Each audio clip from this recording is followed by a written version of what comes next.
Udělal to parádně, pojď synu! Je to gól! He's got plenty of pace for Borski. And can he find the finish? Ale Mediméneru, neuvěřitelná záležitost! Teď to chtělo přihrát Karlovi do běhu, teď to chtělo o chviličku dřív. Heinz!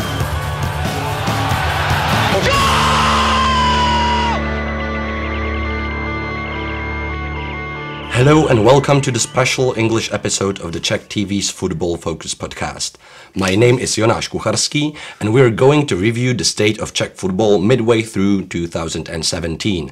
Why have the Czech clubs been able to attract big, established international talent, and what are the chances of Slavia, Sparta, Plzeň and the rest in European competitions? We are also going to be joined by James Horncastle to look at the transfer of Schick to Juve, and we are also going to talk about what can Sparta expect from its new head coach Nového Stramaccioni. Also later on the show we will welcome European football writer Michael Yokhin, with whom we'll look into the power of Czech clubs and Czech football in general compared with the rest of Europe. But right now I welcome on the phone our guest Chris Boothroyd from the fabulous czechfootball.com. Oh, hi there. Radiožurnál sports reporter Honza Suchan. Hi. And our regular guest from ctsport.cz Martin Vait. Hi. First we have to start with the huge transfer news from the last week. All the big clubs have brought in internationally established players of an unprecedented reputation for the Czech league. Slavia got Dani from Zenit on a free transfer, as well as Altintop from Augsburg. Sparta, on the other hand, have strengthened their attacking line with the Austrian international Mark Janko. As well as a host of players from the Czech league, they've also broke the Czech transfer record fee by the signing of Maccabi Tel Aviv star forward Ben Haim. Chris, can we now expect the most exciting season in Czech football in quite a long time? I think we can. I know it's a really obvious answer to give, but I mean, last season I thought, from on a personal level, was absolutely fantastic, and a lot of that was driven about the narrative of Slavia finally reclaiming the title. After all their troubles and relegation battles and so on. But now we've got Slavia spending so much money, as said, signing Altintop and Dani, amongst others. And Sparta obviously going all out to, to reclaim the title. That we're just in for a fantastic season. And it's, the traditional two clubs of Prague and the Czech Republic. And it's going to be sort of, week from week, blow for blow. And I just can't wait for the sort of 30 weeks of the league season to start. I agree with you, Chris. I think it's entirely plausible for us to say that it's going to be the most exciting season for a while, because we have had some occasionally brilliant performances in European competitions and some really good games in the Czech League, but I think consistently the Czech League has lacked some bit of a flair and creativity since that great Plzeň side under Pavel Vrba. So I think the new signings, especially the attacking signings, which Slavia have made, and also some of them which Sparta have made, can bring exactly that, and we will just look forward to what Pavel Vrba can still do with this Plzeň team. And it's not just this big three, but we have also the return of the big northeastern clubs like Ostrava and Olomouc to the Czech League. With many fans? Yeah, exactly. And we could see fans coming to the stadia in a way that is pretty much unprecedented in the last 10 or 15 years, I would say. So would you say that the big transfers will also translate to success in Europe as well? Because Czech clubs have done pretty well in Europe in the last 5 or 6 years, but to be fair, since 2013 they haven't been performing that much. But Sparta's performance in the Europa League some 2 seasons ago, right. that was perfect, I would say. But my question was more aiming at a question if the big stars are big enough for Czech League, or if they're big enough for performances in Europe. Yeah, I was going to jump in. I think one of the big things that will count against the Czech side in Europe is the stage that they're coming in qualifying for the Champions League and Europa League. Slavia are obviously going to be unseeded in the draw for the Champions League. And they could get Celtic or another huge club at that stage and easily get knocked out. And that wouldn't necessarily be a failure, but many people would see it as a failure, and that's their European dreams of Champions League over in the first 2 games. And Sparta as well are in qualifying, and although they'll be seeded for the Europa League, there's still that sense of doubt with the new management, new players and new direction, that they might be caught off guard and fail miserably in Europe. I think the other team, it's a bit weird to say it, but Zlín are the only side to be guaranteed 6 fixtures in Europe this season.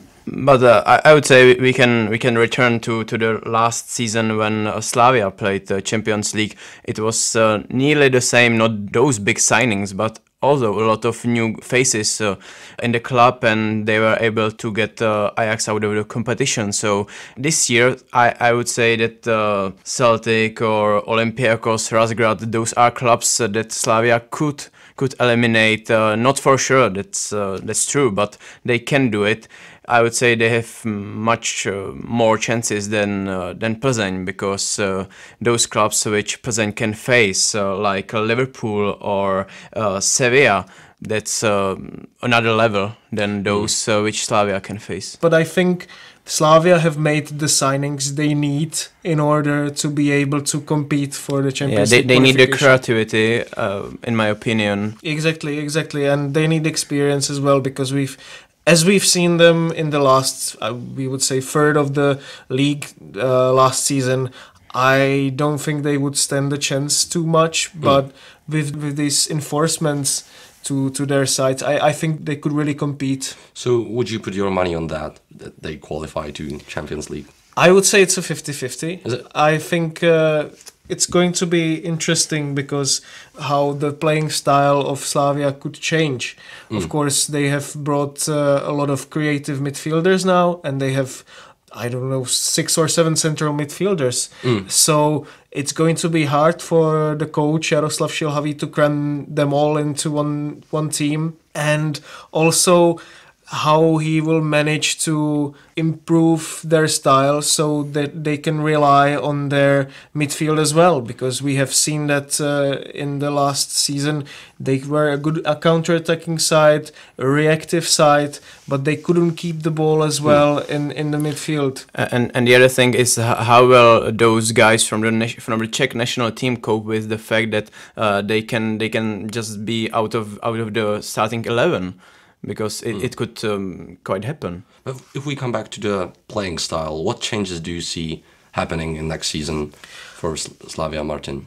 I think since Šilhavý has come in September last year, and we can't forget that he hasn't lost a league game since that time. So it's incredible how well he's done, and how gradually he has taken the team to new heights. So he has implemented changes pretty much gradually. He started with the good organization and tried to bring in some flair and some technicality. I think what will change a little bit is that Slavia will have to eventually be more of a passing side, so they can break down opposition who will try to park the bus and play. That was the problem against Zlín in the cup. That Zlín was just parking the bus, and they had big troubles, and they were only managed to pass long balls. And that was completely unsuccessful, so we'll see. And we've already mentioned Plzeň, who haven't really excelled in the European football for quite some time, since their talisman coach Pavel Vrba has left for the national team 4 years ago. He was once dubbed as one of the most talented coaches in Europe, and he has now come back to the club. Chris, do you think that he has changed during those years? And do you think his magic will still work? I'm not sure if his magic could still work. I think the biggest problem I think Pilsen have had is that they haven't coped without Pavel Vrba, and they've kind of sort of treaded water for so long, and he comes back into a side that hasn't really changed much from a tactical and playing style point of view. And there's still many of the sort of big names and key figures from his era still there. There's Roman Hubnik, he's brought back Daniel Kolář, Marek Bakos has left but then come back. And only now has Pavel Horváth left, but he's gone off to take his own job down in the second division. And I think he does have the skills and everything that you need to make that work, but I think Pilsen just need to spend a lot of money. And I know that throwing ridiculous transfer fees around isn't going to solve everything, but that squad needs a major overhaul. and it's needed it for 2 or 3 years. And do you think that's going to happen? Under Verba and, continuously, it's always been a case of, making prudent signings and sort of building up the infrastructure rather than spending last year's Champions League money on one key player. But I think, in the way that Slavia have got investment from China, Sparta bankroll to a silly degree, and, some might say that Pilsen need to sort of match that in order to keep pace. I can still see how Verba will bring in his magic. Maybe it won't be the white magic, it may be the black magic, because he's certainly changed. He's got a lot tougher from the years. We can see it on his face as well, and the way he reacts and he communicates to the media, where he used to be some sort of a really affable, chippy guy sometimes. But that's some time ago. That was some time ago, and I think the stint at the national team has made him isolated a lot, where he was like really building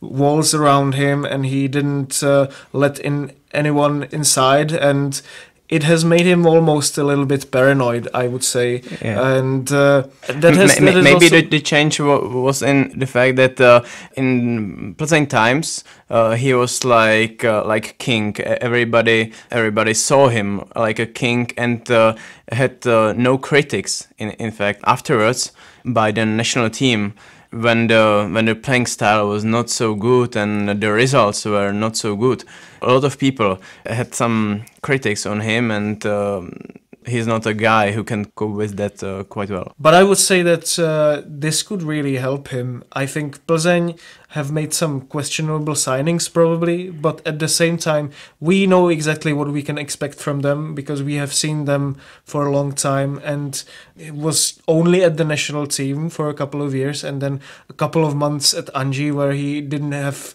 much to change there, and he was in a really difficult position. So we mustn't forget that he is still the coach, maybe, that he used to be. So, and Plzeň will probably profit from the position of being in the shadows, I would say. And Chris, do you think that the situation in which Plzeň is now will result in next season being a two-race just between the two Prague big clubs, or can Plzeň still maybe play a small role in it? I think like what Martin said, that they're going to be in the shadow, sort of just out of touch of Sparta and Slavia. I can see Pilsen finishing a distant third this year, and by about Christmas time, Pavel Verba's stomping around, looking like he wants to leave the place and just move somewhere else. It's certainly a conceivable image, but I wouldn't rule out Plzeň at all. I would almost say they are one of the biggest favourites. We mustn't forget that they were relentless until the spring season, and the spring season was kind of really weird for them, because what happened here, I mean, Roman Pivarník, he was always dubbed as the one to go. Then there were his successors, who everyone knew wouldn't last too long, and also all the things that happened around Plzeň. The two of the former players committed suicide. There was also drink driving from Lemberský. So all the atmosphere around the club wasn't stable, and I think what Verba can bring to Plzeň is actually the stability that they need. But we were touching on the transfers, I think, most of the time, or like 80% of this podcast. So let's get to it. Why do the Czech clubs all of a sudden started spending so much? And how long can it last, Martin? How long can it last? I think we have to enjoy this season, because I'm not sure it's going to be profitable for the clubs. Certainly financially, I don't think how it can. And also, the CFC, the Chinese company which has taken over Slavia, they have also political connections and some interests in Czech politics. So we will see how much of an interest in Czech politics there will be for Chinese trade after the parliamentary elections, after the presidential elections. So it can change, maybe dramatically, maybe not, but we don't know yet. We don't know how much of a long-term thing this ownership of Slavia is. And also, if we look at Daniel Křetinský, he's a businessman who has just going to be richer and richer, and now he's trying something else, and he's always trying something else.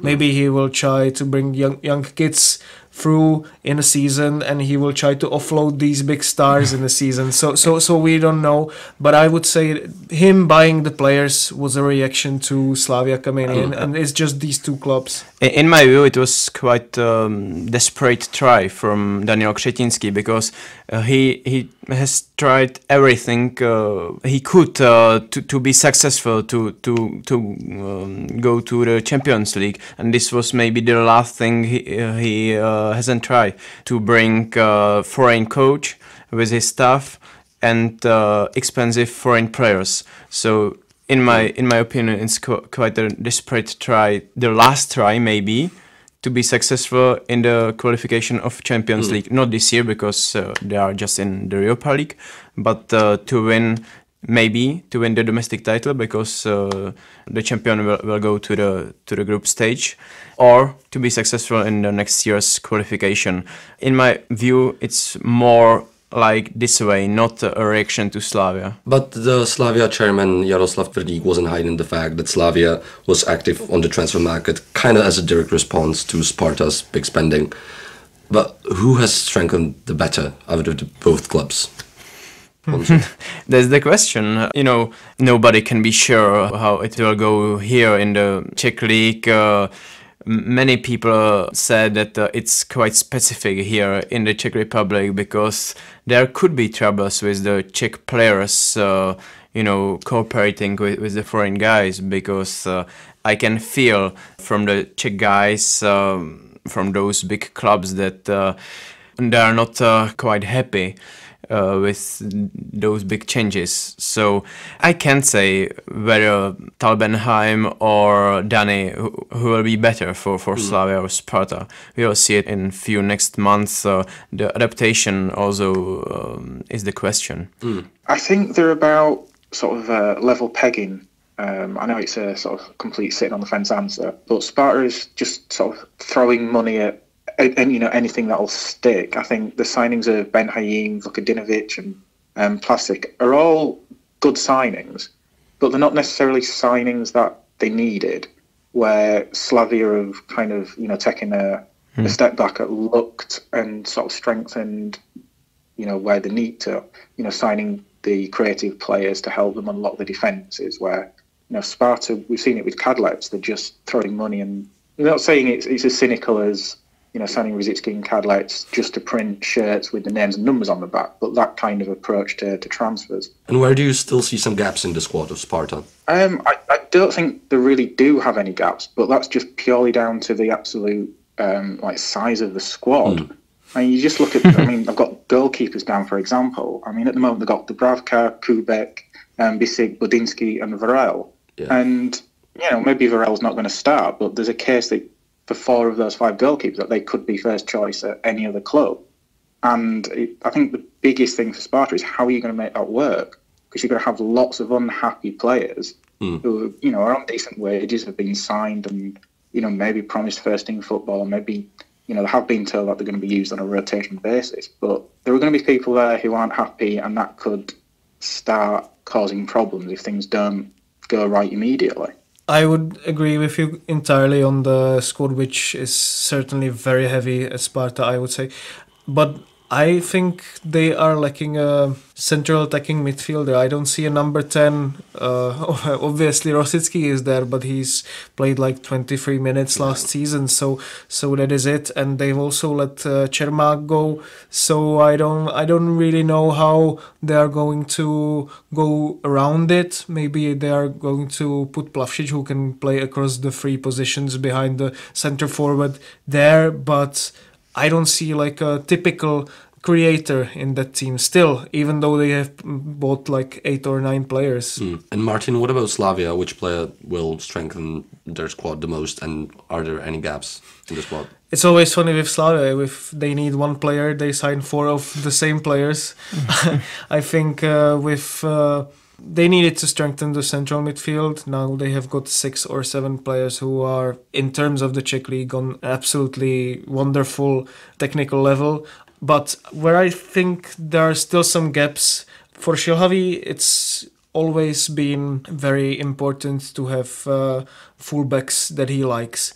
I think the common perception with him is that he doesn't really like attacking fullbacks. I wouldn't say that's entirely true, because if we look at the title-winning side of Liberec, he had Fleischmann at the peak of his powers on the left, and he had Theo Gebre-Selassie, now the Bremen right fullback. So I would say, and they haven't addressed these two positions on the transfer market. They have had some players who were in and out of the starting 11 last season, who aren't really typical fullbacks, like, for example, Friedrich. So I think that there can still be some concerns, but otherwise I would say it is a pretty damn exceptional squad. I would agree. I think that those positions of fullbacks are those ones where Slavia need some new guys, because Friedrich, I must say that he was quite surprising for me in terms of quality last season, but I'm not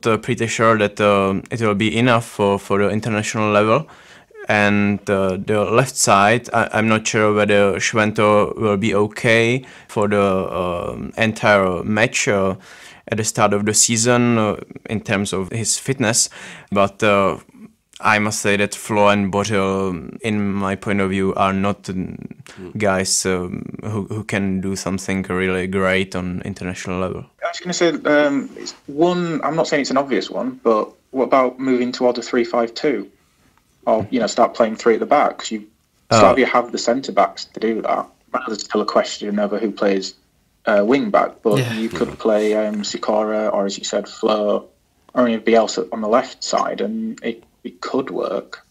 Sikora might be good. Yeah, exactly. I think Sikora might be a good option there. Maybe even Zmrhal, I think, could play more defensively. But I don't think Šilhavý will want to make these big changes, these big adjustments to the style right before the Champions League qualification. You need to trust what you have, especially when you have brought so many players in, I think. And I think he has never played 3-5-2 or 5-3-2. How do you want it? But let's move to Plzeň, and the same question: who is the best addition to the squad, and are there still any gaps? I'm not quite sure, because I think that Řezníček could be the guy who would better the conversion rate, because Kremenčík scored 10 goals last season, but I think he needed some 5 chances for 1 goal.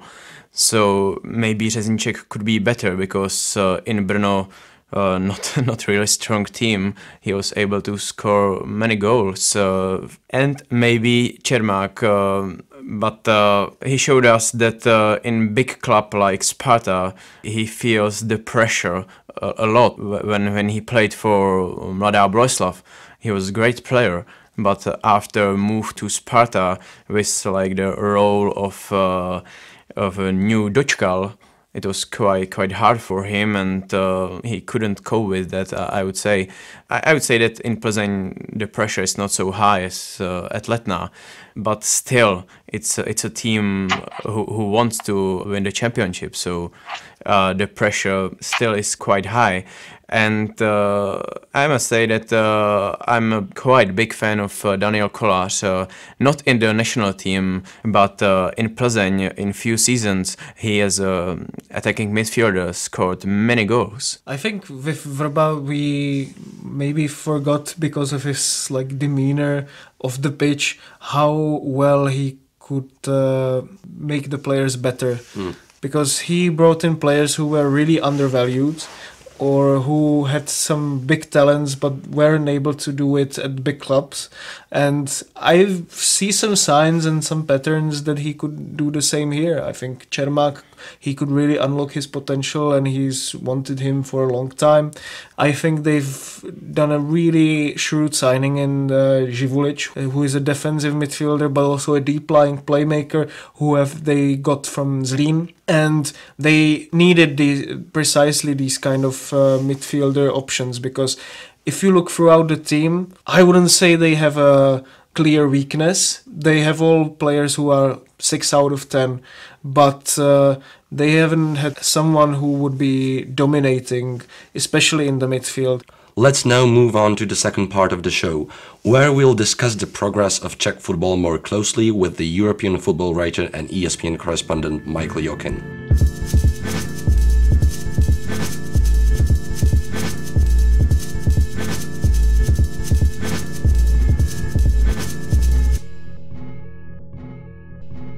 Michael, hi. You managed to follow pretty much any European football league, be it the Premier League or the Danish First Division, but you've covered football in Russia and former Soviet countries maybe even more closely than elsewhere. So we have to ask you firstly, what sort of a player Slavia are getting in Dani, and what can he still bring to the Eden Stadium? And the same goes to Ruslan Rotaň, who's leaving Dnipro after 10 years at the club. Well, Dani was one of the best players in the Russian league for more than a decade. He played in Russia since 2005 and was the biggest star at Dynamo Moscow, and then spent a decade at Zenit, where he was the captain and the idol. At the age of 33, he was somewhat controversially cut off by Zenit after recovering from his third knee injury. And I can tell you that Dani played really well for Zenit. His last few months at the club, he was probably the best Zenit player in the first month of the year. And it's not his fault that Zenit didn't qualify for the Champions League. I might say that most of the fans expect him to stay, especially because he proved to be a very, very strong character and decided to continue playing after his third knee ligament injury, which is very difficult at this age. And he proved to be up to the task, and his motivation, his attitude have always been perfect. So it was quite a surprise that Zenit chose to let him go, and especially in such a disgraceful way. So I think Slavia might be getting a very, very good player, vastly experienced in European competitions and technically absolutely superb.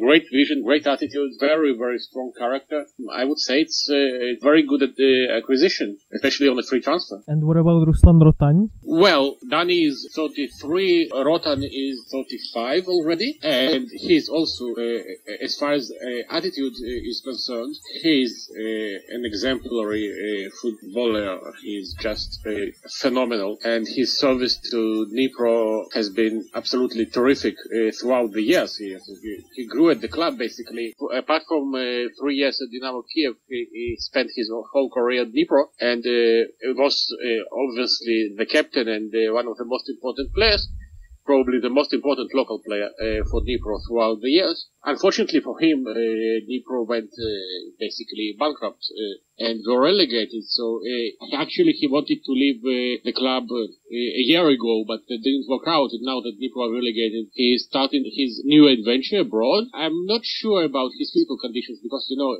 in Dani's position as a playmaker, age is less important than in Rotan's position, who is basically a box-to-box midfielder, maybe defensive midfielder, depends on the tactics.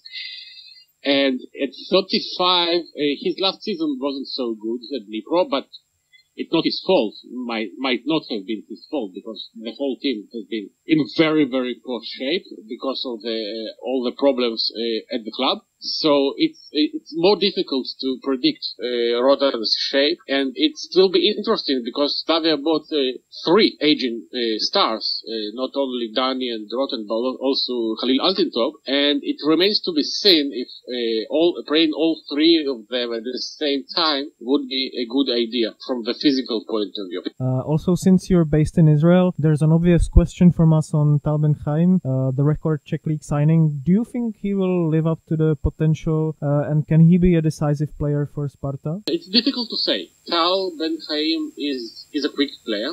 He's very technically skilled. He's able to be, when he's on form, he's a very good winger. He can pass almost every player in front of him. The problem with Ben Haim is that his decision making is not always good, and he's not always the smartest player on the pitch. And at the age of 27, you are beginning to understand that he might reach his potential and he might not be able to improve further, which means he's obviously very talented, but he has his limitations. and he's used to playing in Israeli league, which is rather slow, even compared to the Czech league. So his speed advantage might not be as significant in Prague as it was in Israel. It remains to be seen about also if his attitude is right, because it had not always been right previous clubs. But he's a talented chap, and he can definitely be the match winner in quite a lot of games. But I wouldn't expect him to be the most consistent player, and I wouldn't expect him to be the leader. When you look at the group of players signed by the leading Czech clubs, would you say there's a reason why other clubs from the top European leagues, or even just clubs with a better scouting system throughout Europe, didn't go for them? Or have the Czech clubs just been really lucky? Well, you're signing 30-something players like Dani, Rotan and Altintop. Well, basically, it's a little difficult to talk about scouting. Everybody knows about them. I think that, first of all, Prague is a very beautiful city, and it might be attractive to these kind of players, especially from Eastern Europe, like Dani and Rotan. It's a short flight from where they are used to be, and obviously it's also a very short flight from Western Europe. It's easy for Dani to go to Madeira or wherever. So it seems like because Slavia now have a lot of money, and they are going to play in the Champions League. So I would say the Czech clubs have been lucky. They just used the opportunities really well. And actually, I noticed a lot of players going to the Czech league. Top players are still not going there. So Ben Haim cannot be considered a top player by European standards. Sure. We've already talked about it. The money is here in the Czech league. The Czech champion will qualify directly for the Champions League group stages. And at the same time, we see a bit of a regression in the potential of the Ukrainian league, quite understandably. So due to the political situation, the Russian league has its quotas on foreign players. So do you think the Czech league could become increasingly more influential in the Eastern European region if the money flow doesn't dry up? Well, yes, of course. Basically, the Ukrainian league is non-existent right now. It's not even a league anymore. And the Russian league is okay by Eastern European standards, but they used to spend much more money, and they are in a sort of financial regression that has really nothing to do with quotas on foreign players. The quotas had always been there, but now it looks like most of the clubs are not going for the very, very top players like Hulk or Samuel Eto'o, but, neither are Czech clubs going for Samuel Eto'o and stuff like that. It looks like there is more money in the Czech football, and it looks like it could be on the up. It definitely can be considered a much, much better league than the Ukrainian league at the moment, and it's probably one of the best Eastern European leagues, and let's see where they can take it, because you have at least 3 very decent clubs in Slavia, Sparta and Victoria Plzeň, and they are capable of becoming somewhat of like a European force maybe, but obviously still not good enough to go very far in the European competitions. Maybe in the future. Okay, thank you so much, Michael, for your time, and we are looking forward to hearing from you soon. Thank you. And that was Michael Yokhin of ESPN, Blizzard and The Guardian and others. And before we talk more about Patrik Schick's transfer to Juve with James Horncastle and the state of Czech football in general, let's look at the other teams in the Czech First Division. Chris, who was your favorite team to watch last season, and who is the team to watch in the next campaign? Now, I know we've mentioned Slavia a lot and talked about them, but Slavia were my favourite team to watch last season. Not going to go into the detail, we've done it before, but besides them, I really enjoyed watching Hlava whenever I could, because they were just fun. I mean, they were fun Really? Yeah, they were fun in a really, really bad sense, but then again, like, they were fun in a really great sense. Like, they were terrible against like Jablonec and Dukla, but then you watch them against Sparta, Liberec and Mladá Boleslav, and they played some good football and turned the biggest teams over. Of all the teams who were down at the bottom, I mean, like, Bohemians were just terrible for so long, and Hradec were just the weakest team in the division. Příbram, again, deserved to go down. Like, Hlava offered something else. And, I think they deserve to stay up just because, they fluctuated so much and they were just an enjoyable team to watch from week to week. That's certainly a hefty choice for a team to be to our watching. listeners, you've turned some heads around the studio. Maybe you are the only one of the Czech football who is for Jihlava. Yeah, because I would say... I would say as well, you look at the side and it's not brilliant by any stretch of the imagination, but the Latvian, Davis EX. Yes. He scored 9 times in a team that was battling against relegation, and he looked like a player that could, play, beyond the team and could easily have, I think, moved to, mid-table side or a team that will be battling for the Europa League. And I think there were a few of those, players like Erblick, who has been injured, but there's enough quality in that team that when they clicked, they were fantastic to watch. It's interesting. I would say there have been 5 teams for me to watch from Which last ones? season. I would say Teplice were brilliant to watch in the spring season. They have had a great coach in Schmeichel, who has made them really better, and they were really aggressive, good counter-attacking side. The same could have been said about Zlín, who also got to the Europa League through the cup. I would pick Karina with some great matches. Sure. And also Dukla, who I've seen some stats suggesting that they have only had really bad luck in front of the goal. So In what respect, like hitting the post or? yeah, maybe just strikers fluffing their chances and stuff like that. So I think, and they're always the team to watch. So I would pick from out of these 5 teams, and maybe Jihlava. That's a left field choice, I would say. Honzo? For me, for sure, Slavia, and then from the rest, I would pick Karina, as I have said. But do you think there's someone else than Slavia, Sparta or Plzeň who could break into the top 3 or even win the championship next season, Honzo? I wouldn't say. And I would say that it would be completely disastrous for Slavia and Sparta to have some other club to break in the first 2 positions, maybe Plzeň, but if it was I don't know, Liberec, Boleslav and so on, it would be completely disastrous for him. Yeah, Liberec is another team for me to watch because they won't have European competitions this year, so they can focus only on the league, and it has always been a big drawback for them because they have quite a thin squad because they don't have as much money, but they have a great coach in Jindřich Trpišovský who really, I think, should get the chance at a bigger club in next few months or years. And vice versa, I would like to know how will it end up with Zlín, because they will play Europa League. They had some new signings, and quite funny for me is the thing that they wanted to fire Bohumil Pánik, and at the end he's still there. So how long will they go together? And we've already mentioned Baník Ostrava, which is one of the most traditional teams in Czech football, and they're back into the first division, as well as their neighbors from the northeast, Olomouc. Martin, do you think that both clubs rebooted themselves, and do they have to fear relegation again? I think Baník have really transformed themselves. Because they have some huge financial problems and some awful owners.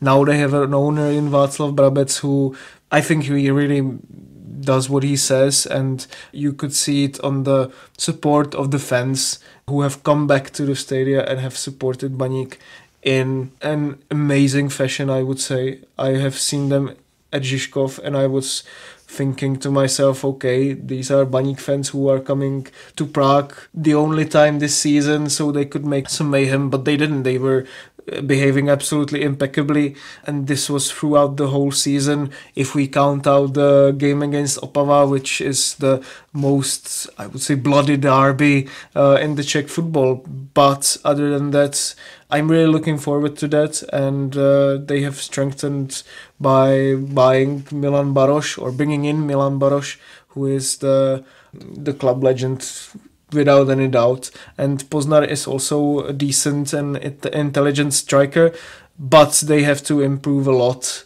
because they haven't been all that convincing in the spring season last season. And with Olomouc, they have a really interesting coach in Václav Jílek. He was the assistant coach in the under-21 teams with Lavička, and their team dominated the second division last season. And they have also some really good young players going through the academy. But also there's an issue, how will they step up? Because 2 years ago when they went down, they had exactly the same problem, that they weren't strengthening as much, and in the end it didn't pay off. And also the issue with ownership is one that will have to be resolved quickly.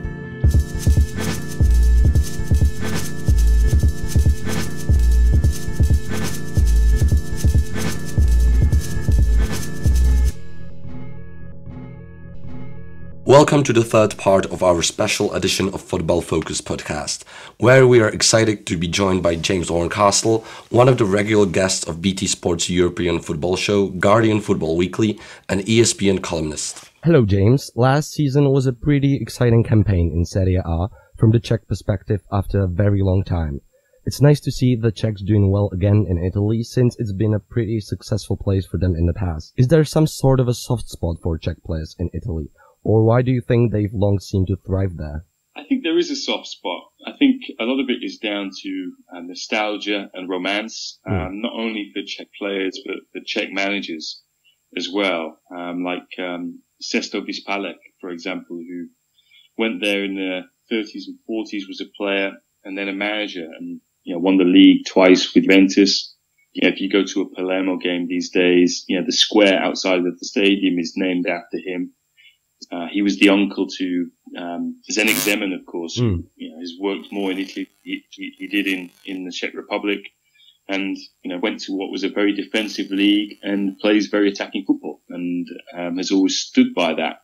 I think then in terms of players, there's a fondness for players like Scudavi at Genoa, for example, and then arguably most famously of all, Pavel Nedved, who won the Ballon d'Or, is still involved with Juventus, is a board member there. So I think even though there is this kind of sense that the Czechs produce kind of hard-working blue-collar players like Thomas Repka or Marek Jankulovsky, players like that, it's a very famous football school that also produces players of great flair and rare ability, like Scudavi and Nedved. And I think Nedved in particular played a very big role in being able to attract and persuade a player like Patrick Schick to choose Juventus instead of Inter or Borussia Dortmund this summer. And once you've mentioned Patrick Schick, his last campaign was amazing. The 11 goals that he has scored before he actually moved to Juventus are kind of a big number for such a young player. And you followed him closely this season and developed quite a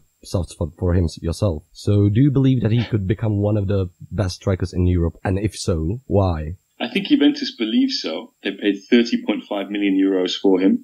His buyout clause was below that. So I think, that would indicate that they've had to get involved in an auction for Patrick Schick. As I mentioned, I think Inter wanted to sign him in Italy. There was talk of Borussia Dortmund and a number of Premier League teams. I know for a fact that a number of Premier League teams were put off once it became an auction. The money kept climbing and they then withdrew from it. But Schick was the revelation of this season in Serie A, the best young by some distance. I think he took a lot of people by surprise because, as Bohemians in the season before that, he scored only eight goals. Yeah, I think.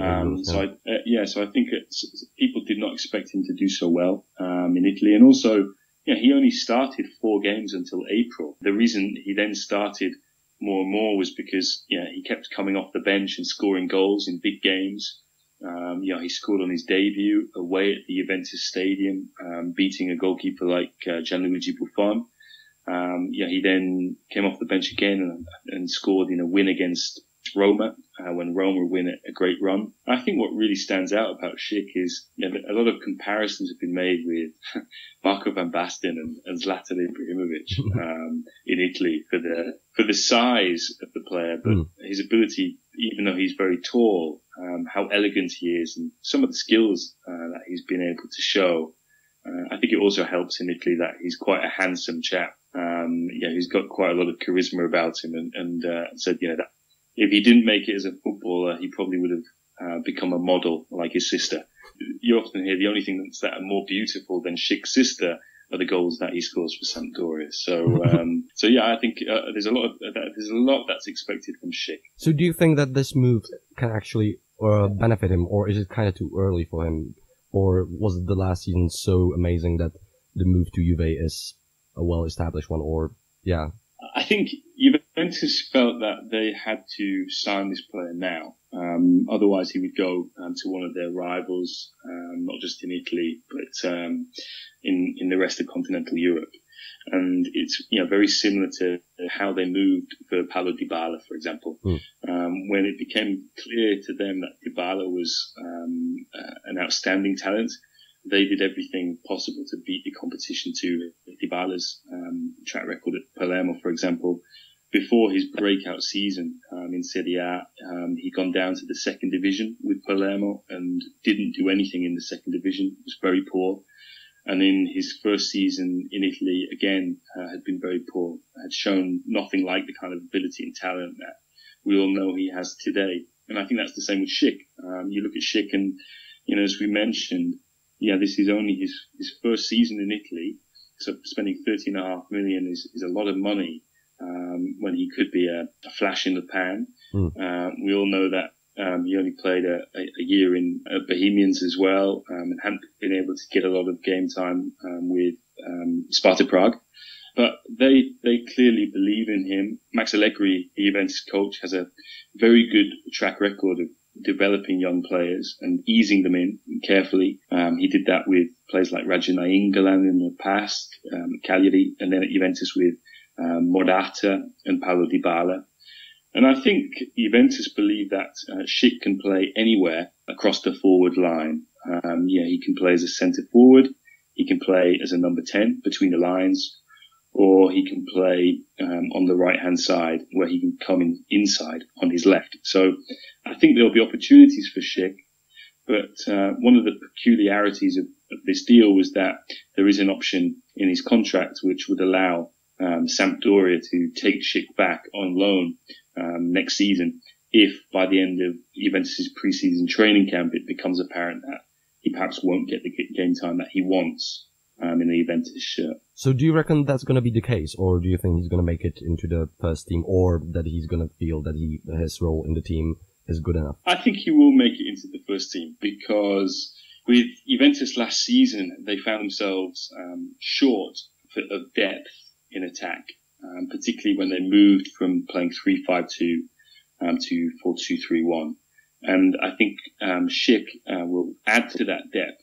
And we saw last season that he was very good at coming off from the bench and affecting games. I don't think he will start. I don't think we'll see him start every game, but I do think he will be an alternative, not only for Higuain, but also for Dybala as well. And when you are a team like Juventus, which plays in 3 club competitions and has the aspiration to win all of those competitions, and as we've seen in 2 of the last 3 years, have reached the final of the Coppa Italia and final of the Champions League, I think there will be time and space for Schick over the course of the season. And also, I think having someone like Pavel Nedved there, who has great experience of being in Italy, what it takes to impact and to make an impact there, I think will be very important. And usually I think you talk to all the young players who've gone to Juventus in the last few years, players like Morata and Dybala, and they say that just being around players with the experience of Gianluigi Buffon and learning from them and kind of taking the winning mentality that they have and implementing it into their own game has been nothing but a bonus for them, and something that they wouldn't swap for anything in the world. It's obvious that Schick attracts the media attention the most from all the young Czech players, but there have been other Czech players who had kind of a good or even a great debut in Serie A as well. How satisfied are Bologna with Ladislav Krejci and Udinese with Jakub Jankto? And what did you make of their performances last season? I think, of the 3 Czechs that we've been speaking about, Krejci has probably been the lowest profile, has gone under the radar. And I think his performances deserve some more headlines because I think he had 8 assists in a poor Bologna side this year, one that was expected to challenge Europe, but didn't. And I think Krejci was one of the few players who stood out and perhaps kind of finished last season with his reputation enhanced in Italy. Yankto, however, I think again was a little bit like Schick. In the second half of the season, there was a lot of hype around Yankto, partly because people could not believe that this player was on a contract of 40,000 euros a year. When you think that players get that a week, and Yankto, like Schick, scored against Juventus and beat Buffon at the Juventus Stadium. He was then very impressive again when they played Inter. I think it was very clear that Udinese had to get Yankto to sign a new contract until 2021. And again, I think he looks likely to be the latest in a kind of long line of very good recruiting by Udinese.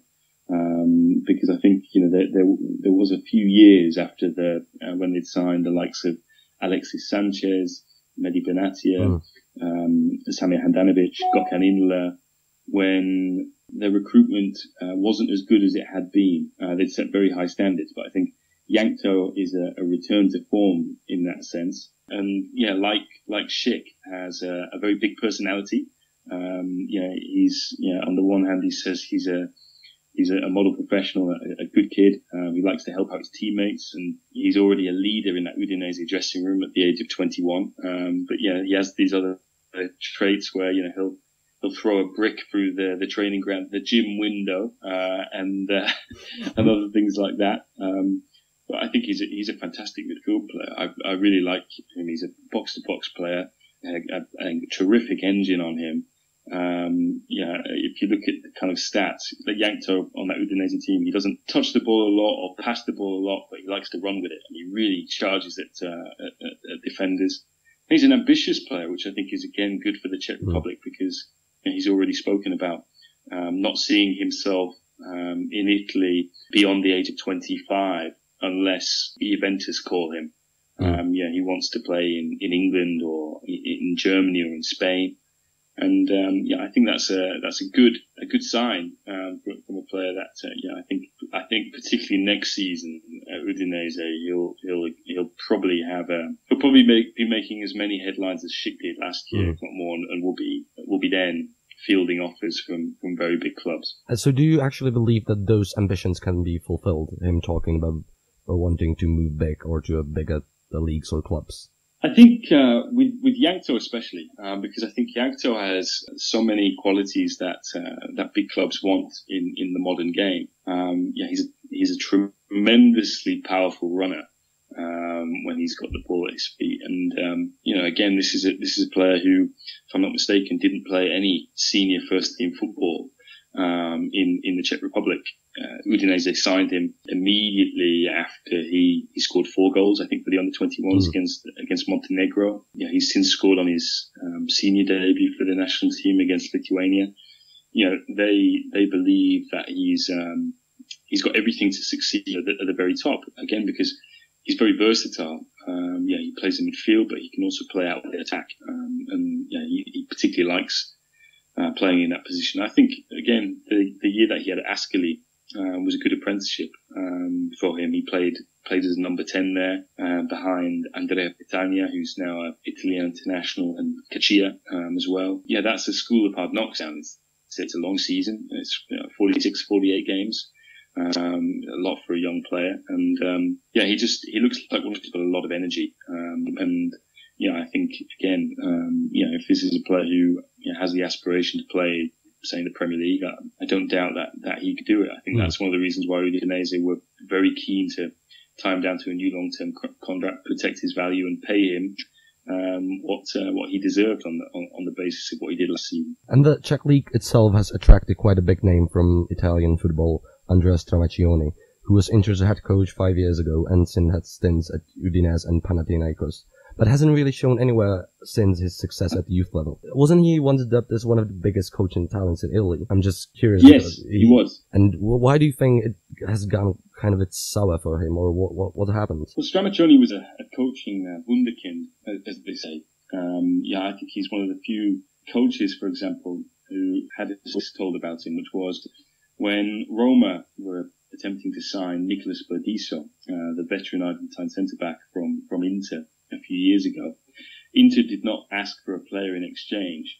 They asked for Roma's youth team manager, which was Andrea Stramaccioni. Now, the deal didn't get done, but I think, a player to go to one club and a manager to go the other way in exchange. That's how highly thought of Stramaccioni was. Stramaccioni had great success with Roma's youth teams up until the under-19s, where his pathway was blocked by Alberto De Rossi, who is Danielsi's father and has long been the head of the youth team at Roma. And so that's when he went to Inter and he won the Next Gen Series, which was the forerunner to the Champions League Youth League. And Inter beat Ajax that year. And a few hours after he won that trophy, he got the senior job with Inter because they sacked Claudio Ranieri. And his initial impact was very, very good. He started his first full season very well. He beat Juventus at the J Stadium. They hadn't lost in any game since it had opened. He ended Antonio Conte's 49-match unbeaten run. And then things fell apart, partly because the squad had very little depth, partly because the squad was at the end of a cycle. The treble winners from 2010 were all in their mid to late 30s, and Inter's recruitment hadn't been very good. And I think in that environment, his youth, remember he was younger than Javier Zanetti, the Inter captain, when he was made head coach. His youth and naivety was perhaps exposed. But I think it's hard to judge managers on their time at Inter at any time at the last 7 years, because they've had 8 managers since the treble.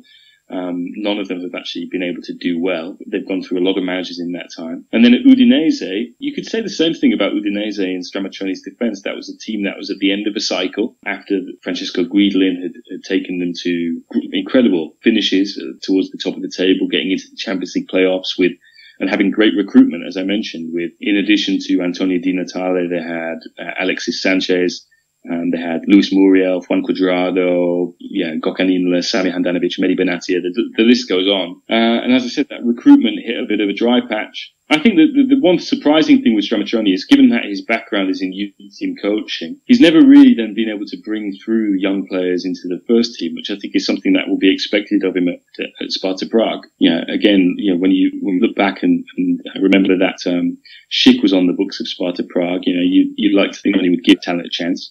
He didn't give Yankto a chance when he was Udinese manager. But, again, when he walked away from Udinese, he resigned. He remains on good terms with the board there. So, he wasn't sacked. They just had a different vision really on how Udinese should be run. For example, the club still wanted to have Di Natale and Domizzi around, 2 of the veteran players, and he thought it was time for them to move on. They also thought that some young players like Yankto should be given more of a chance, and he didn't.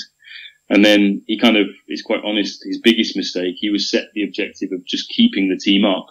And that's all he did.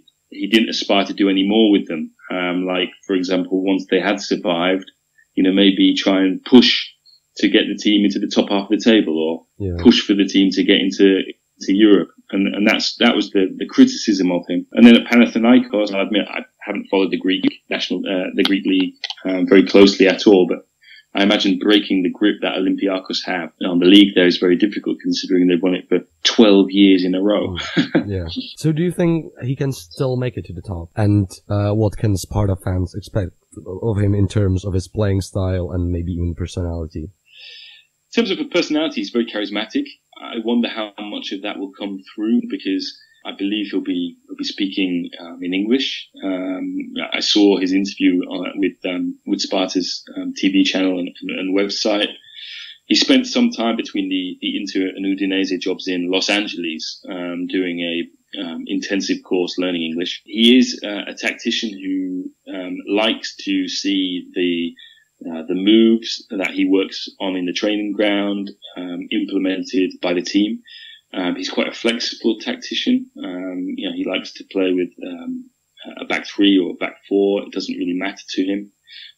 Like all Italian coaches, he will set Sparta up according to the opposition that they face, and he'll make adjustments accordingly. So, yeah, I'm curious because with Stramaccioni, someone with the reputation that he had when he first came on the scene in Italy, the expectation was that he might get another job in Italy.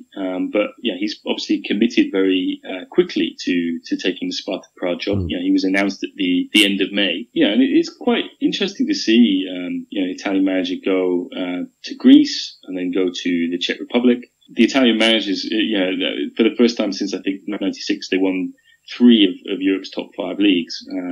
Conte won in England with Chelsea, Ancelotti won in Germany with Bayern, Allegri won in Italy with Juventus. But also you have former players like Massimo Carrera, who won the league in Russia with Spartak Moscow, and Marco Rossi, who won the league with Honved in Hungary. So the Italian coaching school is one of Italy's best and I think Sparta fans will be hoping that Stramaccioni can take them back to the top of the Czech game. And how would you rate the former Udinese centre-back Tomas Herto, who's also joined the club? Well, Herto's 28. He's not finished yet. He's not entering his twilight years. He's an experienced centre-back who's comfortable playing in a back three, which he's been obliged at Udinese.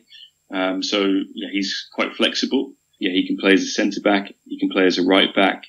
He's a powerful centre-back. I saw him play against Inter earlier in the season, and he had a beast of a game. He was fantastic in that match. Yeah, he's not the quickest, but he's okay on the turn. He's okay on the ball as well. He can play out from the back as long as he isn't pressured too much by the opposition.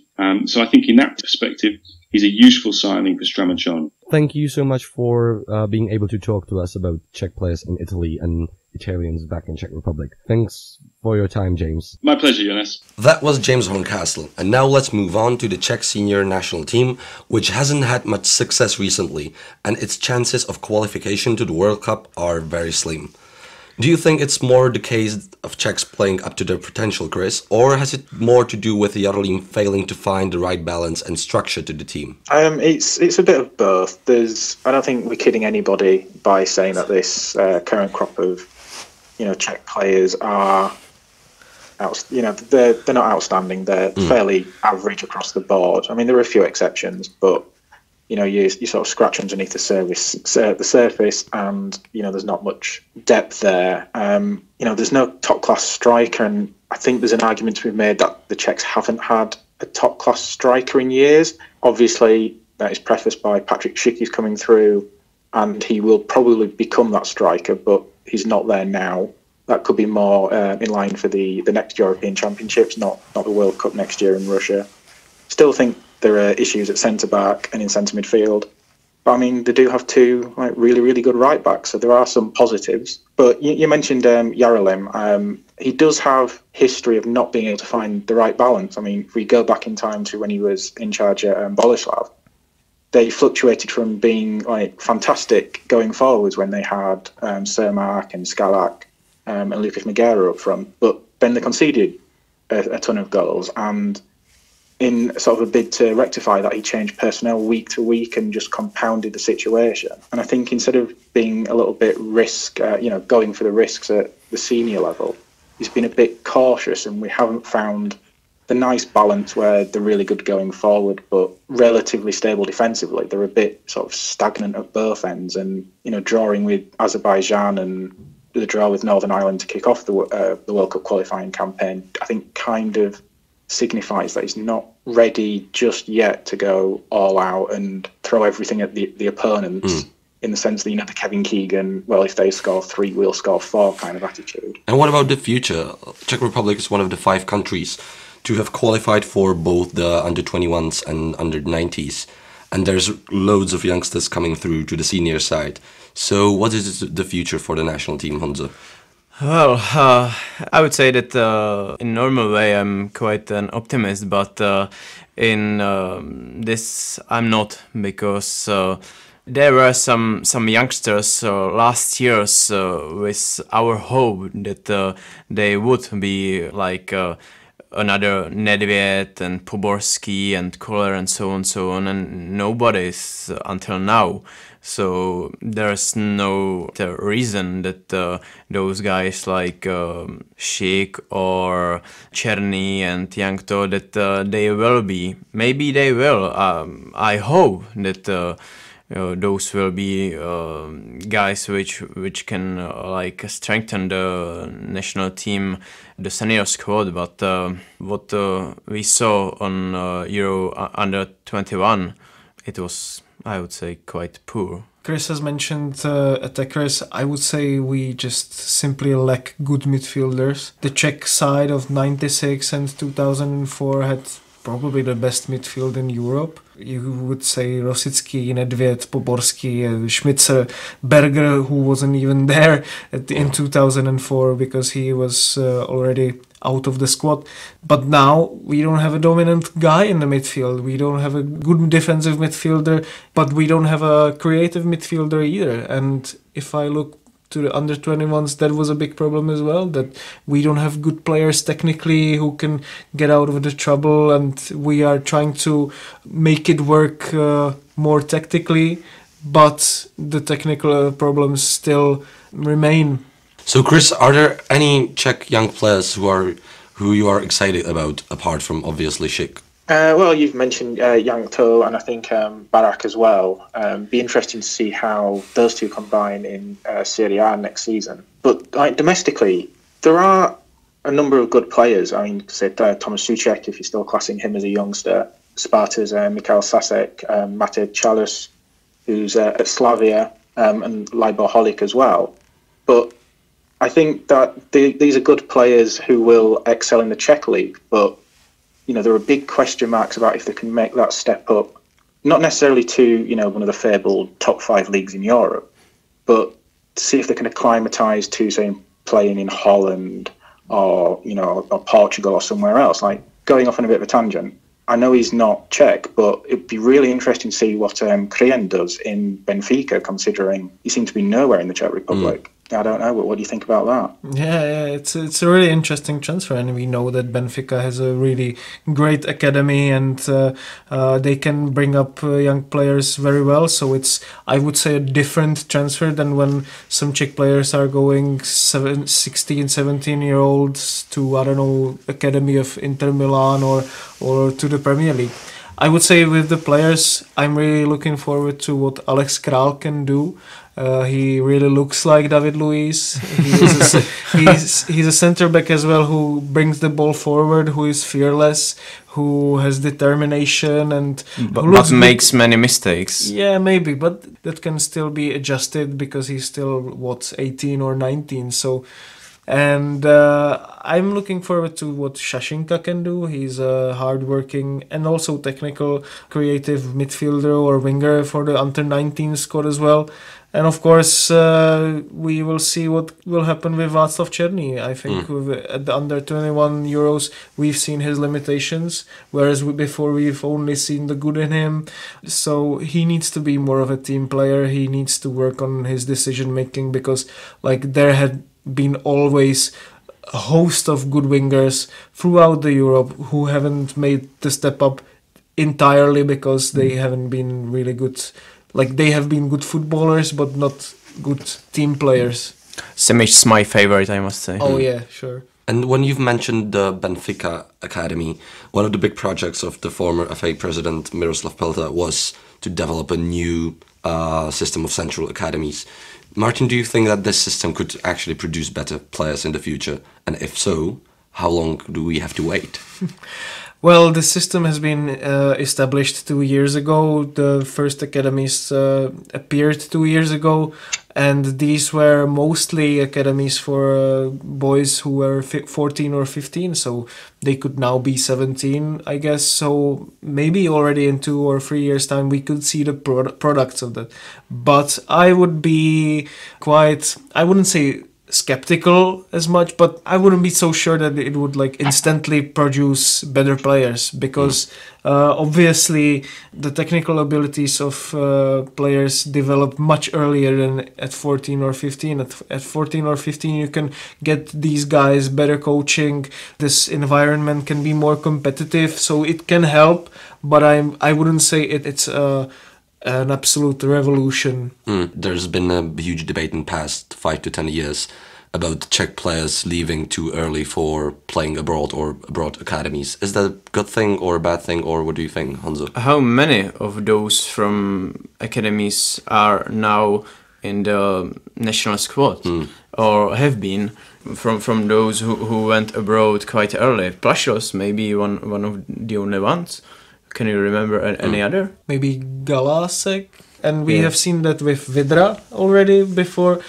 And Kalas, who were going to these big clubs really early, made some really rash career choices. I think it's bad for them. Because they are treated at these big academies like a commodity. They can be one of 50. They can be moved on quickly. And we have seen that exactly with Kalas and Vidra, who were exceptional talents. I was thinking that they could be, with Kalas, that he could be one of the best centre backs in the world. He had all the attributes for it, but he just didn't make the step up, and maybe not even because he didn't produce on the pitch, because we have seen that when he was at Chelsea the full season, when he stepped on the pitch, he could produce against Liverpool when they won 2-0, and that was the only time that he played. But these players are sometimes like a selling point of their agents, and it's not helping, I think, for their development. I think if you look at Darida, if you look at Kadeřábek, Gebre Selassie, all these players have come through the Czech division, that they are motivated to show to someone. Who are they showing it to in the foreign academies? And how does this whole academy plan fit into the world of Czech football, which is shaken by yet another scandal when the former president Pelta is forced to step down due to some shady business with distribution of state funds. And there is another controversial person running Czech football, Roman Berber. Can you maybe tell our foreign listeners a little bit more about this situation, and how does it influence the future of Czech football? Well, now the Czech FA is pretty much run by Roman Berber, who is the vice president of the Football Association, and now he's the acting president because Miroslav Pelta was held in custody due to these allegations that he may have influenced these state fundings of sports associations. Roman Berber is a pretty controversial figure. He has been a referee, but also he has worked for STB, the secret state police in the communist regime, and he boasts about it. He prides himself that he worked there for 7 years, which also doesn't happen maybe to be true, as we found out in the latest reports, that he maybe was there just for a year. And that's also a thing of him, that he sometimes gives these completely contradictory statements and you don't know what's true or what's false. And if you have this guy running the Football Association for 6 months, it doesn't really represent the interest of the football as much, which also is maybe a weakness for him, because he knows that he can't keep sponsors and the state funding and at the same level if he keeps to be the president. So I think what will happen is that there is going to be some sort of a solution that fits everyone and no one, and it will keep on going in the same way as it has been for the past few years. For me, quite important is the situation in the referees committee, that exactly the Polish guy Michal Listkiewicz will be the chairman of this committee for the next campaign, because before he came to the Czech Republic, Roman Berber was not the chairman, but was the man behind who in fact was, I don't know to say, the boss of the referees, and he knew perfectly who from the referees can do the scary things for him. So this is a good message for the football family. Yeah. So to end on a real dark note, Chris, what is the image of, I probably assume that there's not big image of Czech football abroad, especially in England, but you following Czech football for quite a while and not being from Czech Republic, are these scandals influencing or how do you feel about Czech football? It's something that I kind of separate from what actually goes on the football pitch. I mean, it isn't good at all what goes on. I know that's really obvious to say, but you've covered the allegations of referees maybe favouring one team over another. The whole thing with Miroslav Pelter that's been going on over the past couple of months, and even like the really obvious things like Jablonec and Příbram. Don't think I necessarily need to go over that unless you want me to, but I don't think that result last season surprised many people. It doesn't give a good impression, but I think to a wider audience, they don't see that. So, for the English followers, if I can use that term, the people who are coming over to the Czech Republic, they're oblivious to that. So they just turn up, watch a game of football, or, they see Sparta performing well on the Europa League, or, Pilsen, hopefully Slavia, Zlín and Boleslav as well this year. Yeah, there's just a bit of a disconnect, which I think you would get in any league that you don't follow on a regular basis. Yet, and I can understand for you guys, you think it's the weekend coming around and it's like, oh, what's going to happen this weekend? What scandal are we going to find out come Sunday morning? So let's hope we can take some comfort from that. But I think that'll be it for this special edition of Football Focus podcast. Thanks to Chris, Honza and Martin for coming, and also to Michael and James for being with us, and of course to you listeners. You can find our podcast on the Czech TV website ctsport.cz, and you can also subscribe to our SoundCloud and iTunes channels. Thank you and have a nice day.